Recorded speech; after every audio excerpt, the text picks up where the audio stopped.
부탁드립니다. 그리스도 편지 설교를 듣기 전에 먼저 좋아요를 눌러 주시기를 바랍니다. 잠시 수고로 유튜브 알고리즘으로 다른 사람에게 복음이 전달될 수 있습니다. 전도를 하는 마음으로 부탁드립니다. 감사합니다. 출애굽기 12장 37에서 42절입니다. 이스라엘 자손이 라암셋에서 발행하여 숫곳에 이르니 유아 외에 보행하는 장정이 60만 가량이요. 중다한 잡족과 양과 소와 심이 많은 생축이 그들과 함께 하였으며 그들이 가지고 나온 발교되지 못한 반죽으로 무교병을 구웠으니 이는 그들이 애굽에서 쫓겨남으로 지체할 수 없었음이며 아무 양식도 준비하지 못하였음이었더라. 이스라엘 자손이 애굽에 거주한 지 430년이라. 430년이 마치는 그날에 여호와의 군대가 다 애굽 땅에서 나왔은즉 이 밤은 그들을 애굽 땅에서 인도하여 내심을 인하여 여호와 앞에 지킬 것이니 이는 여호와의 밤이라. 이스라엘 자손이 다 대대로 지킬 것이니라. 하나님입니다. 그분은 우리 피조물이 상상도 할 수 없고 생각도 할 수 없는 유일하신 하나님이십니다. 저는 성경에서 예수 그리스도의 은혜를 하나하나 알아갈 때마다 참으로 우리 피조물이라는 것이 얼마나 미약한가를 깨닫게 되고 또 하나님께서 얼마나 위대하시고 광대하신 분인가를 조금이나마 깨닫게 됩니다. 그분은 창조주입니다. 그리고 우리는 피조물들입니다. 창조주께서 우리 피조물에게 창조주의 뜻을 가르쳐 주시고자 성경을 기록하게 하셨습니다. 그리고 이스라엘이라는 민족을 예표로 삼아 하나님의 위대한 구원의 서정을 가르쳐 주고 있지만 인생들을 그것을 깨달을 수 있는 지혜가 없습니다. 먼저 인정하시기 바랍니다. 창조주와 피조물의 관계를 먼저 깨달아야 합니다. 우리 인생이 꿈틀거리는 구더기나 버러지를 보고 미물이라고 하고 있습니다. 그러나 창조주와 피조물의 관계는 그보다 더 크다는 것을 알아야 합니다. 하지만 인생들은 지적인 능력이 있고 하나님께서는 인생들의 언어로 구원을 말씀을 하니까 너무도 쉽게 생각을 하고 있습니다. 창조주라서 믿습니까? 성경의 문자를 아는 것으로 그렇게 생각을 하고 있다면 우리는 성경을 볼 필요가 없다는 것을 알아야 합니다. 성경은 이 세상 지혜를 말씀을 하는 것이 아니라는 것을 사도 바울이 말씀을 하고 있습니다. 그 이 세상 지혜가 무엇인가 하면 바로 인생의 철학에 따라 율법의 행위를 해서 의롭게 사는 것을 말하고 있습니다. 아닙니다. 그렇다면 성경을 이렇게까지 기록하게 하실 필요가 없습니다. 우리는 율법을 보고 그것을 잘 지키기 위해서 살면 됩니다. 그러나 성경에서 말씀을 하는 율법은 우리가 아는 성문법이 아니라 생명의 도라는 것을 깨달아야 합니다. 그 율법에서 우리가 영생을 얻는 일을 비유와 예표로 해서 가르쳐주는 말씀이라는 것을 깨달아야 합니다. 성경을 보시기 바랍니다. 율법을 문자적으로 보면 도무지 이해가 되지 않는 말씀들이 너무도 많이 있습니다. 믿음의 조상이라고 하는 아브라함에게 그 아들 이삭을 번제로 드리라고 하는 것 역시 이해할 수 없는 말씀이 됩니다. 그리고 야곱이 에서의 장자의 명분을 빼앗기 위해서 도덕적으로는 있을 수 없는 일을 하고 있고 유다는 자기 며느리와 동침을 해서 쌍둥이를 낳고 있고 야곱의 장자 르우벤은 서모 비라와 통정을 하는 것을 말씀을 하고 있습니다. 다 구원을 받았습니다. 도덕적으로는 아니 우리 피조물들의 철학적 도덕으로는 도무지 이해가 되지 않는 일을 하고 있지만 그들이 다 믿음의 선진들이라는 것을 성경에서 말씀을 하고 있습니다. 성경은 이렇게 인생들의 철학적 도덕을 말씀을 하고 있지 않지만 사람들은 하나님을 믿는다고 하면 다 율법을 지키고 있는 것을 볼 수 있습니다. 구원입니다. 그래서 예수 그리스도의 은혜로 얻었다고 말씀을 하고 있습니다. 르우벤이 구원을 받았다고 해보시기 바랍니다. 아마 무당도 그렇고 절에 있는 스님도 그렇고 유교의 사상을 받은 사람들도 그런 하나님이라면 믿지 않겠다고 할 것이 분명합니다. 아니 있을 수 없는 일이라고 이야기를 한다는 것을 바로 알고 있어야 합니다.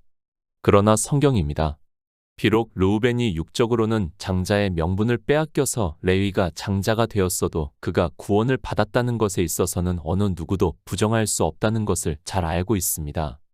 성경은 우리에게 그런 율법의 행위와 피조물의 도덕을 말씀을 하는 것이 아니라 하나님께서 구원을 하시는 서정에 대해서 말씀을 하고 있고 우리는 성경에서 증거를 받아 믿음으로 역사를 해서 영생을 얻는다는 것을 가르쳐 주고 있습니다. 이방의 종교입니다. 유대교인들이 율법주의가 된 것과 같이 이방의 종교인들 역시 율법주의에 깊이 빠져 헤어나오지를 못하고 있습니다. 그러다 보니까 하나님께서 구원을 하시는 말씀에 대해서 도무지 깨닫지를 못하고 억지로 성경을 풀다가 다 망하는 길로 가고 있습니다. 구원입니다. 성경은 그런 우리 피조물을 구원하시는 하나님의 사랑에 대해서 말씀을 하고 있습니다. 우리는 어느 누구도 구원을 받을 수 없는 피조물입니다. 그러나 하나님께서 우리 피조물의 형체를 입고 이 세상에 오셔서 우리를 구원하시는 모든 구속의 일을 이루심으로 해서 예수 안에 있는 생명을 얻어 그 생명으로 하나님 나라에 들어간다는 것을 말씀을 하고 있습니다. 출애굽기 12장 37절입니다. 이스라엘 자손이 라암셋에서 발행하여 숫곳에 이르니 유아 외에 보행하는 장정이 60만 가량이요. 이스라엘입니다. 야곱 때 하나님께서는 가나안 지경으로 가뭄이 있게 하시고 또 형제들이 요셉을 시기하여 종으로 팔아 버림으로 해서 그가 애굽으로 먼저 내려가 총리가 되었다는 것을 다 알고 있습니다. 그리고 이스라엘 자손은 하나님께서 아브라함에게 언약을 하신 그대로 애굽에서 살게 되었습니다. 비유입니다. 그리고 이스라엘을 통해서 구원의 서정을 나타내 보이시고 있는 말씀이라는 것을 알고 보아야 합니다. 물론 인간적으로 생각할 때는 분명히 이스라엘의 역사라고도 할 수 있습니다. 그러나 이스라엘의 역사가 맞긴 하지만 그것은 하나님께서 비유를 통해서 우리를 어떻게 구원을 해주시는 가를 가르쳐 주고 있는 말씀입니다. 성경을 볼 때는 늘 이렇게 하나님께서 하시고자 하는 뜻을 깨달아야 합니다. 라암셋입니다. 이스라엘이 애굽으로 내려와서 살던 땅입니다. 그리고 이스라엘이 노역을 하면서 쌓은 성이 있는 곳으로 알려져 있습니다. 그런 것을 아는 것이 중요한 것이 아니라 하나님께서 이스라엘을 통해서 나타내시고자 하는 뜻을 아는 것이 더 중요합니다. 하나님의 언약입니다. 그대로 이루어지는 것을 보여주시고 있습니다.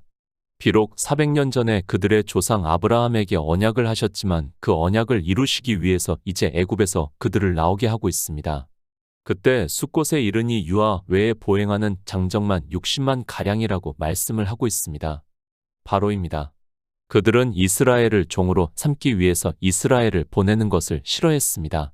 그러나 하나님께서 모세를 보내셔서 그들에게 성경에 기록이 된 그대로 10가지 재앙을 내리자 더 이상 버티지 못하고 이스라엘에게 나가라고 말을 하고 있습니다. 지금 그 상황을 출애굽기에서 말씀을 하고 있습니다. 하나님의 언약입니다. 다시 말씀을 드리지만 수백 년 전에 했던 언약이라고 해도 아니 태초에 천지를 창조하실 때부터 우리 피조물들에게 영생을 얻게 하심으로 하나님 나라를 이루시고자 하시는 언약을 하셨고 그것을 다 이루신다는 것을 보여주시기 위해서 이스라엘을 예표로 해서 나타내시고 있고 우리 이방인들이 성경을 보고 믿음으로 역사를 할 수 있습니다. 하나님을 믿습니까? 그저 막연하게 믿는다고 하지 마시기 바랍니다. 우리는 반드시 언약에 대해서 알아야 하고 또 하나님께서는 약속하신 것을 이루실 능력이 있으신 가를 성경에서 증거를 받아 믿을 수 있습니다. 애굽의 강한 군대 그러니까 세상에서 당시 가장 강한 군대에서 어떻게 하나님께서 이스라엘을 인도하여 내시는가를 이미 보여주셨습니다. 애굽입니다. 그것은 이 세상을 비유로 해서 말씀을 하고 있습니다. 그러니까 이스라엘이 세상에서 400년을 살았습니다. 그러면 그들은 하나님을 믿는 사람이라기보다는 세상 사람이 다 되었다는 것을 알아야 합니다. 그런 가운데서도 하나님께서는 언약을 잊지 않으시고 이스라엘을 그 세상에서 그러니까 세상의 권세에서 이끌어내셔서 하나님의 말씀을 들을 수 있는 광야라는 교회로 인도를 하시고 있습니다. 야곱의 자손입니다. 애굽으로 내려갈 때 그 손자까지 합쳐서 합이 70명이라고 말씀을 하고 있습니다. 그런데 지금 라암셋에서 발행해서 숫곳에 이르니 유아 외에 보행하는 장정만 60만이라고 말씀을 하고 있습니다. 그뿐 아니라 이제 다음 절에서 중다한 잡족이 있다는 것을 말씀을 하고 있습니다. 이스라엘입니다. 구원을 받은 성도들이라고 할 수 있습니다. 그러나 그들이 애굽으로 내려가서 그러니까 세상에서 400년을 살면서 이스라엘 자손이 생육이 중다하고 번식하고 장성하여 심히 강대하여 온 땅에 가득하다고 출애굽기 1장에서 말씀을 하고 있습니다. 출애굽기 12장 38절입니다. 중다한 잡족과 양과 소와 심히 많은 생축이 그들과 함께 하였으며 애굽은 세상입니다. 그리고 광야는 교회라는 것을 비유를 통해서 알 수 있습니다. 성경은 분명하게 비유로 해서 말씀을 하고 있다는 것을 우리 성도는 깨달을 수 있습니다. 하나님께서는 이미 애굽에서 이스라엘이 출애굽을 할 때부터 이스라엘이라는 교회와 이방의 교회가 있을 것을 말씀을 하고 있습니다. 광야입니다. 그곳은 교회를 비유로 해서 말씀을 하고 있습니다. 그러니까 이스라엘만 하나님을 믿는다고 하는 것이 아니라 중다한 잡족도 이스라엘을 따라 하나님을 믿는다고 한다는 것을 이미 예표를 통해서 보여주시고 있고, 실제 이방의 복음이 전파가 되고 난 후에 이 중다한 잡족이 더 많다는 것을 깨닫고 있습니다. 이스라엘입니다. 그들은 우리 이방인들의 구원을 위한 비유와 예표라는 것을 알고 성경을 보아야 합니다. 물론 성경은 이스라엘의 역사를 그대로 기록을 하고 있습니다. 그러나 성경은 이스라엘의 역사를 말씀을 하는 것이 아니라 그 역사 속에서 하나님께서 우리 피조물들에게 어떻게 영생을 얻게 하시는가를 말씀을 하고 있다는 것을 깨달아야 합니다. 이스라엘입니다. 그들은 자기들만의 하나님이라고 생각을 하고 있었고 이방의 복음을 전할 생각도 하지 않았고 그들 자체도 복음을 깨닫지를 못했습니다. 그들이 성경에서 복음을 깨달았다면 율법을 지키는 일을 하기보다는 이방의 복음을 전하는 일에 더 힘썼을 것이라고 믿고 있습니다. 그러나 이스라엘은 그저 성경의 문자를 보고 자기 조상들에게 언약을 하시고 이루시는 하나님을 보았습니다. 성경입니다. 애굽이라는 세상에서 이제 광야라는 교회로 나오고 있습니다. 그때 이스라엘만 나온 것이 아니라 중다한 잡족도 함께 나왔다는 것을 출애굽기를 통해서 말씀을 하고 있지만 그들은 이런 말씀을 보면서도 하나님의 뜻을 깨닫지를 못했습니다. 출애굽기 12장 39절입니다. 그들이 가지고 나온 발교되지 못한 반죽으로 무교병을 구웠으니 이는 그들이 애굽에서 쫓겨남으로 지체할 수 없었음이며 아무 양식도 준비하지 못하였음이었더라. 세상입니다. 그리고 이제 교회로 들어가고 있습니다. 성경을 볼 때는 말씀에서 의미를 하고 있는 뜻을 알아야 합니다. 그저 문자를 보고 그것의 뜻을 아는 것으로 안다고 하지 마시기 바랍니다. 하나님께서는 모세의 율법을 통해서 그리고 여러 선지자의 글을 통해서 예수 그리스도를 증거를 하시고 또 믿음으로 역사를 해서 우리가 영생을 얻기를 원하시고 있습니다. 이스라엘은 예표입니다. 그들이 애굽이라는 세상에서 400년을 살았습니다. 아니, 실제로는 430년을 살았다고 말씀을 하고 있습니다. 그 년수는 중요하지 않습니다. 이스라엘을 통해서 우리는 하나님께서 영생을 얻게 하시는 그 구원의 서정을 깨달아서 믿어야 합니다. 광야입니다. 다시 말씀을 하지만 분명히 교회를 비유로 한다는 것을 깨달아야 합니다. 그러나 성경을 보면서도 이 광야가 무엇을 의미를 하는가를 모르는 사람이 너무 많이 있습니다. 아니, 애굽에서 나올 때 우리가 무엇을 가지고 나와야 하는가를 출애굽을 통해서 말씀을 하고 있지만 이런 말씀을 보면서도 깨닫지를 못하고 있습니다. 세상입니다.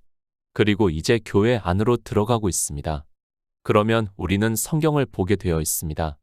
하나님의 말씀을 보게 되어 있다는 말씀입니다. 그것을 출애굽기에서는 그들이 가지고 나온 발교되지 못한 반죽으로 무교병을 구웠다고 말씀을 하고 있습니다. 고린도전서 5장 8절입니다. 이러므로 우리가 명절을 지키되 묵은 누룩도 말고 괴악하고 악독한 누룩도 말고 오직 순전함과 진실함에 누룩 없는 떡으로 하자. 무교병입니다. 그것을 사도 바울은 우리가 명절을 지키되 묵은 누룩도 말고 괴악하고 악독한 누룩도 말고 오직 순전함과 진실함에 누룩 없는 떡으로 하자고 말씀을 하고 있습니다. 성경은 분명히 이렇게 교회 안에 무슨 떡이 있어야 하는가를 말씀을 해주고 있습니다. 이스라엘입니다. 그들을 통해서 가르쳐 주고 있는 말씀입니다. 하나님께서는 그들이 애굽이라는 세상의 권세에서 종노릇하다가 이제 하나님을 믿기 위해서 그러므로 해서 젖과 꿀이 흐르는 가나안에 들어가기 위해서 광야라는 교회에 나올 때 그들이 무엇을 가지고 나왔는가를 말씀을 해주고 있습니다. 성경을 바로 보시기 바랍니다. 그러나 이스라엘도 그렇고 이방의 종교인들 역시 성경에서 이렇게 말씀을 하고 있지만 그들의 교회 안에는 무교병만 있는 것이 아니라 율법이라는 누룩이 섞여 있는 떡으로 먹고 있는 것을 볼 수 있습니다. 우리는 이스라엘을 통해서 그들이 왜 광야라는 교회에서 모두가 멸망을 당했는가를 깨달아야 할 분명한 이유가 있습니다. 이스라엘입니다. 그들이 처음에 광야라는 교회에 나올 때는 분명히 무교병만 가지고 나왔다는 것을 말씀을 하고 있습니다. 그리고 사도 바울 역시 이방의 복음을 전하는 것을 말씀을 하면서 우리가 명절을 지키되 묵은 누룩도 말고 괴악하고 악독한 누룩도 말고 오직 순전함과 진실함에 누룩 없는 떡으로 하자고 말씀을 하고 있습니다. 구약의 교회입니다. 그리고 신약의 교회입니다. 다 무교병을 말씀을 하고 있습니다. 그러나 이스라엘도 광야에서 그리고 가나안이라는 교회에 들어가서 율법을 지켰고 이방의 종교 역시 율법을 지키는 우를 범하고 말았습니다. 아니, 지금까지도 교회 안에서는 율법이 성행을 하고 있고 그것이 누룩 있는 떡이라는 것을 분명히 알고 있으면서도 깨닫지를 못하고 있습니다. 하나님입니다. 분명히 광야라는 교회에 우리가 무엇을 가지고 들어가야 하는가를 말씀을 해주고 있습니다. 그러나 안타깝게도 이런 말씀을 보면서도 그들은 교회 안에 온갖 누룩이 있고 율법의 행위를 하고 있으면서 스스로 악을 행하면서 사망의 길로 가고 있습니다. 성경을 잘 보시기 바랍니다. 교회에 들어갈 때는 분명히 누룩이 없는 떡만 가지고 들어갔습니다. 구약의 출애굽기에서도 그렇게 말씀을 하고 있고 신약의 교회에서도 사도 바울이 그렇게 말씀을 하고 있습니다. 그렇게 누룩이 없는 떡을 가지고 들어갔고 그 후에 하나님께서 모세를 통해서 율법을 반포하셨습니다. 그 율법입니다. 우리 인생들에게 행하라고 반포를 하셨습니까? 그것이 아니라 주님께서 이 세상에 오셔서 율법을 완전케 하시고 우리를 구원하시기 위해서 반포를 하셨지만 이스라엘은 모세를 통해서 반포한 율법을 듣고 생각도 하지 않고 자기들이 지키겠다고 하나님과 언약을 했다는 것을 깨달아야 합니다. 하나님께서 지키라고 하시지도 않았는데 이스라엘이 듣고 너무도 좋아서 스스로가 지키겠다고 했다는 것을 알아야 합니다. 교회입니다. 다른 것이 들어오면 안 됩니다. 아니, 성경에서는 분명하게 말씀을 해주고 있습니다. 이스라엘은 분명히 무교병만 가지고 들어왔고 그 후에 율법을 반포를 하셨는데 이스라엘이 그 율법을 듣고 스스로 지키겠다고 하나님과 언약을 했다는 것을 알아야 합니다. 우리 피조물들은 본성이 율법주의이기 때문에 성경을 보면 다 그렇게 된다는 말씀입니다. 요한복음 6장 27절입니다. 썩은 양식을 위하여 일하지 말고 영생하도록 있는 양식을 위하여 하라. 이 양식은 인자가 너희에게 주리니 인자는 아버지 하나님의 인치신 자니라. 요한복음 6장 55절입니다. 내 살은 참된 양식이요 내 피는 참된 음료로다. 성경입니다. 영생에 대한 말씀입니다. 모든 성경은 예수 그리스도를 믿어 영생을 얻으라고 말씀을 하고 있다는 것을 알고 보아야 합니다. 그러나 예수 그리스도를 믿는다고 하는 그들이 무교병이 아니라 누룩이 있는 율법의 행위를 하면서 믿는다고 하고 있습니다. 주님이 이 세상에 오셨습니다. 그리고 보리떡 5개로 5,000명을 먹이시는 표적을 나타내셨습니다. 그러나 유대인들은 그 표적의 의미를 깨달아서 주님을 찾아온 것이 아니라 떡을 먹고 배부른 까닭에 다시 주님을 찾아왔다고 말씀을 하고 있습니다. 그런 그들에게 썩은 양식을 위하여 일하지 말고 영생하도록 있는 양식을 위하여 하라. 이 양식은 인자가 너희에게 주리라고 말씀을 하고 있습니다. 당시 유대인들입니다. 모두가 율법을 지키고 있습니다. 그렇게 율법을 지키면서 하나님을 믿는다고 하는 그들에게 썩는 양식을 위하여 일하지 말고 영생하도록 있는 양식을 위하여 하라고 말씀을 하고 있습니다. 그러니까 그 조상들은 애굽에서 나올 때 무교병을 가지고 나왔다는 것을 말씀을 하면서 그 무교병을 먹어야 영생한다는 것을 말씀을 하고 있습니다. 교회입니다. 아무 양식도 준비하지 못했다고 말씀을 하고 있습니다. 그러니까 영생을 얻기 위해서 교회에 나온 사람들이 오직 예수 그리스도를 믿는다는 것을 말씀을 하고 있습니다. 그런데 이스라엘도 누룩이 있는 율법의 행위를 그리고 이방인들도 역시 율법의 행위를 하고 있습니다. 영생을 얻고 싶습니까? 아무 양식이라도 있어서는 안 됩니다. 반드시 주님의 말씀과 같이 주님의 살을 먹어야 한다는 말씀입니다. 그런데 불행하게도 인생들은 그 본성이 율법주의라서 성경을 보면서 기록이 되어 있는 문자 그대로의 율법의 행위를 하는데 모두가 빠져 있습니다. 이스라엘입니다. 그들은 교회의 비유입니다. 그들이 썩는 양식을 위해서 하는 것을 보고 율법을 지키는 것을 보고 주님께서 말씀을 하고 있지만 출애굽기의 말씀을 보고 요한복음의 말씀을 보면서도 무슨 말씀을 하고 있는지를 인생들이 도무지 깨닫지를 못하고 있습니다. 성경을 보면 뭐합니까?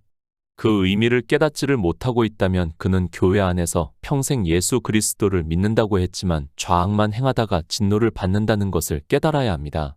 성경은 분명히 율법의 행위를 썩는 양식이라고 말씀을 하고 있고 교회 안에는 무교병 외에는 아무 양식이 있어서는 안 된다는 것을 말씀을 하고 있지만 진리의 성령이 오시지 않아서 깨닫지를 못하고 있습니다. 유대인들입니다. 그들은 율법의 행위를 했습니다. 그것을 주님께서는 썩는 양식을 위해서 하는 일이라고 말씀을 하고 있습니다. 그들만 썩는 양식을 위해서 일을 하는 것이 아니라 이방의 종교인들 역시 그렇다는 것을 요한복음에서 말씀을 하고 있지만 그저 문자를 아는 것으로 썩는 양식이 무엇인지도 모르면서 자기들은 썩는 양식을 위하여 일을 하지 않는 것으로 생각을 하고 있고 그런 그들이 교회 안에서 온갖 율법의 행위를 하고 있습니다. 교회입니다. 율법을 지키지 않는 교회가 있습니까? 저는 아직까지 못 보았습니다. 물론 어느 목사는 자기들은 율법을 폐했다고 말로는 하고 있지만 실제 그들을 보면 온갖 율법의 행위를 하고 있으면서도 그것이 율법이라는 것조차 깨닫지를 못하고 있습니다. 그가 율법도 모르는데 그에게서 배운 사람들이 어떻게 되는가는 굳이 제가 말씀을 안 드려도 잘 알 수 있습니다. 출애굽기 12장 40절입니다. 이스라엘 자손이 애굽에 거주한 지 430년이라 하나님입니다.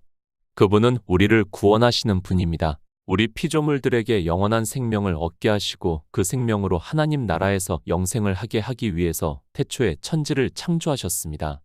그리고 성경에 예언이 되어 있는 그대로 모든 것을 다 이루시는 분입니다. 아브라함입니다. 믿음의 조상입니다. 하나님께서는 아브라함에게 내 자손이 이방에서 객이 되어 그들을 섬길 것이라고 말씀을 하고 그들은 400년 동안 내 자손을 괴롭게 하리라고 말씀을 하셨습니다. 분명히 창세기 15장에서는 아브라함에게 400년이라고 말씀을 하셨습니다. 그런데 애굽에서 나오는 때입니다. 430년이라고 말씀을 하고 있습니다. 하나님께서 거짓 언약을 하셨습니까? 우리는 성경을 잘 보아야 합니다. 하나님께서는 아브라함에게 거짓을 말씀을 하신 것이 아니라 이제 이스라엘이 그리고 이방의 종교인들이 어떻게 할 것인가를 가르쳐 주고 있는 말씀이라는 것을 알아야 합니다.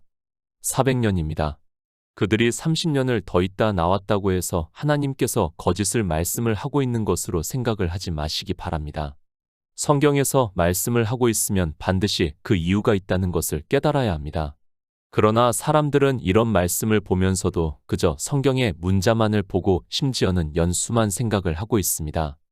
연수입니다. 그것에 집착하지 마시기 바랍니다. 우리가 성경을 보는 목적은 영생을 얻기 위해서입니다. 그런데 사람들은 자기가 왜 성경을 보고 있는가에 대한 목적을 잊으면서 중요하지 않은 그런 연수에 집착을 하고 있고 심지어는 하나님을 의심까지 하고 있습니다. 출애굽기 12장 41절입니다. 430년이 마치는 그날에 여호와의 군대가 다 애굽 땅에서 나왔은즉 영생입니다.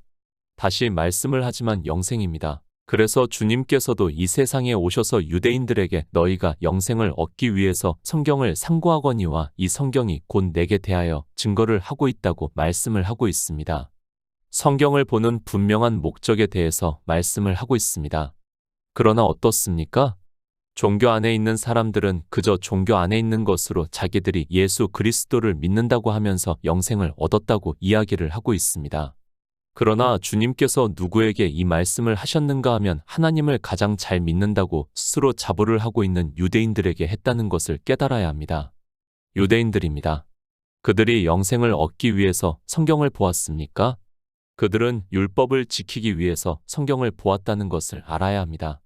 그래서 주님께서 유대인들에게 썩는 양식을 위하여 일을 하지 말라고 말씀을 하고 있지만 그 말씀을 보면서도 썩는 양식이 무엇인가를 전혀 모르고 있습니다. 이스라엘입니다. 그들이 애굽에서 나올 때는 분명히 발교되지 못한 무교병으로 구웠다고 말씀을 하고 있고 아무 양식도 준비하지 못했다고 말씀을 하고 있습니다. 그러나 이제 그들이 그렇게 교회에 나와서 430년 후에 반포된 율법을 보게 되면 어떻게 되는가를 가르쳐 주고 있는 말씀입니다. 갈라디아서 3장 17절입니다. 내가 이것을 말하노니 하나님의 미리 정하신 언약을 430년 후에 생긴 율법이 없이 하지 못하여 그 약속을 헛되게 하지 못하리라. 하나님께서 아브라함에게 언약을 하셨습니다.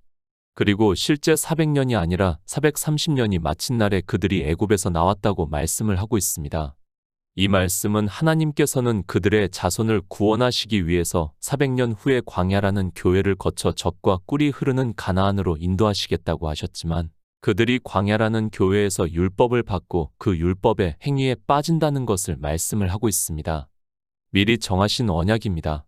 그것은 믿음의 조상 아브라함에게 하신 언약입니다. 그리고 430년 후에 생긴 율법입니다. 이스라엘이 이제 광야라는 교회에 나와서 율법의 행위에 빠질 것을 출애굽기에서 비유로 말씀을 하고 있고, 그것을 사도 바울이 갈라디아서에서 하나님의 미리 정하신 언약을 430년 후에 생긴 율법이 없이 하지 못하여 그 약속을 헛되게 하지 못하리라고 말씀을 하지만, 교회는 다 율법주의에 빠진다는 것을 가르쳐주는 말씀입니다.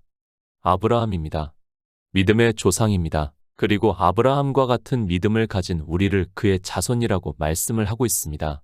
그런데 교회 안에 있는 사람들이 하나님을 믿는 것이 아니라 430년 후에 반포된 율법의 행위를 한다는 것을 말씀을 하고 있습니다. 실제 사도 바울이 이방의 갈라디아에 있는 교회에 무교병을 전했지만 율법주의가 들어왔다는 것을 말씀을 하고 있습니다. 왜 430년입니까?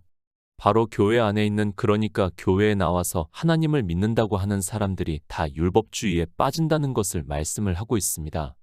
실제 이 말씀 그대로 이스라엘도 율법주의에 빠졌고 이방의 종교인들 역시 다 율법주의에 빠지고 말았습니다. 하나님의 말씀입니다. 얼마나 놀라운 말씀입니까? 우리 피조물들이 율법을 지킬 것을 아시고 430년 후에 반포된 율법에 대해서 말씀을 하고 있습니다. 그러나 사람들은 이런 말씀들을 보면서도 자기들이 교회 안에서 율법의 행위를 하고 있으면서도 도무지 깨닫지를 못하고 있고, 심지어는 율법이 무엇이라는 것도 모르면서 예수 그리스도를 믿는다고 하고 있습니다. 출애굽기 12장 42절입니다. 이 밤은 그들을 애굽 땅에서 인도하여 내심을 인하여 여호와 앞에 지킬 것이니 이는 여호와의 밤이라 이스라엘 자손이 다 대대로 지킬 것이니라. 광야 교회입니다. 그리고 이제 가나안이라는 이스라엘의 교회입니다. 그리고 이방의 교회입니다. 그런 교회가 다 율법주의가 되었습니다.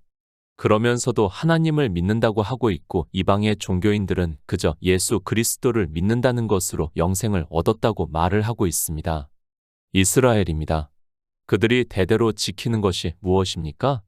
430년이 지난 후에 반포가 된 율법을 지키는 것입니까?